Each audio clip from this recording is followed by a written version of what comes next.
call the Chief Government Whip. Well, thank you, Deputy Speaker. Deputy Speaker, I rise today to speak on the VET Student Loans Miscellaneous Measures Bill 2025. Proudly, often governments have great intentions. We've all heard a lot about the national skills shortage. We've all heard us talk repeatedly about the need for us to develop people with those skills in our communities to ensure that we can build the homes that we need, to ensure that we can be competitive on the global market. And the VET student loans have been part of that since 2017. But as it is important to enact things in response to that skills shortage, it is just as important to ensure that we have a streamlined system and that the students who are looking to access that system have certainty about the outcome of accessing it. And that's what this piece of legislation is about. It's about a government that's listening to the people at the end of the line of the intention of legislation, listening to the feedback that we're getting from the system, if you like, and from the grassroots, from the students who are accessing the loans. And what we've found is that there's a problem that needs to be fixed. And this government has identified it during a review in the last term of government of how VET student loans were administered, and now we're fixing it with this piece of legislation. We're taking action to ensure that this issue is resolved and that there is certainty for students and for providers. The bill is a fix for an issue where VSL providers were handling tax file numbers when the 2016 VSL Act did not authorise it. The Department of Employment and Workplace Relations identified that there's no clear role for VSL providers to handle tax file numbers in the VET Student Loans Act 2016. A stronger alignment between relevant IT systems and legislation was required.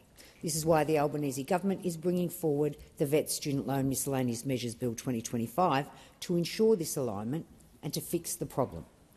The bill will retrospectively authorise VET student loan providers' handling of students' tax file numbers for administering the VET student loans program. The bill will also provide certainty to providers and government officers that their past handling of students' tax file numbers for administering the VSL program from 1st of January 2017 to the 30th of September 2025 was in fact lawful. The Department of Employment and Workplace Relations has since early 2025 made updates to relevant IT systems to mask tax file numbers from the providers and automate the transfer to tax file numbers between relevant systems, meaning that VSL providers are no longer need to handle the tax file number. This, of course, closes also a loophole in terms of a potential breach of personal information to those providers when it wasn't necessary. A tax file number is information that is essential for administrating a loans program of this kind. This is because, of course, tax file numbers enable accurate tracking and repayment of that loan in the future through the tax system. There will be no change to the way students apply for a VET student loan using the Electronic Commonwealth Assistance Form, or the ECAF. And I'd also note that there have been no VSL student complaints as a result of past TFN handling practices for the purposes of the VSL program since it commenced. However, this is important and responsible and part of due diligence. Providers have also been subject to security controls in the relevant IT systems and integrity safeguards to protect students' personal information. So that has been occurring, and this legislation will ensure that it's all been done above board in the past and into the future. These safeguards include requirements for providers to comply with the strict use and disclosure provisions that apply to VET information under the VSL Act, that they undergo extensive approval processes to become an approved provider, and that they notify the department of any student-related data breaches.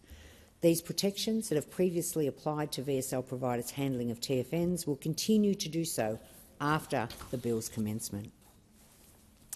So the bill will apply to all current and former VSL providers and their officers who have handled student tax file numbers to administer their loan applications and their VET student loans itself prior to the 1st of October 2025. It also extends to other relevant persons, including the Department of Employment and Workplace Relations Secretary, the Commissioner of Taxation and Commonwealth Officers, The Department of Employment and Workplace Relations has communicated with the providers about the IT changes throughout the year and continues to communicate with providers about this bill. We are ensuring that there is certainty in the system and that no one else will be affected by a problem of this kind in the future. VET student loan providers are, of course, registered training organisations approved by the Australian Government to deliver the VSL-approved courses, including TAFE institutions and private colleges.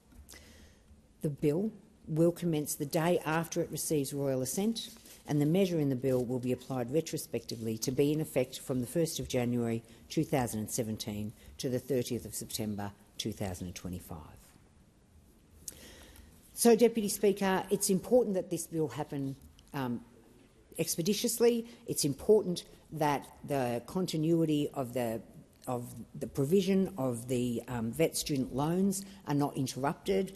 It's important that certainty be given to both the providers and to the students. It's important that people feel assured and confident that there have been no breaches and that because of this bill there will be no future breaches.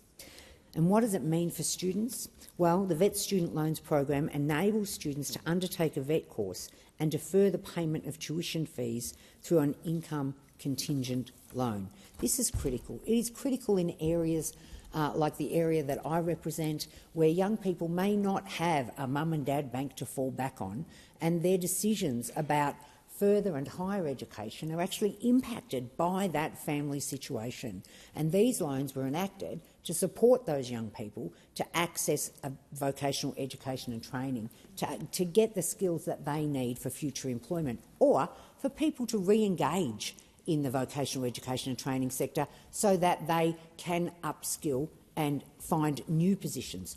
It's about us having the workforce that we need to be globally competitive, that we need to make sure that we're doing the provision on the ground that our communities need. We don't have to go far to think about the shortage in housing and construction at the moment that we know we're trying to fulfil, to look at the shortages that we've had in aged care across the country and in childcare across the country. The vocational education and training system are critical in developing that workforce.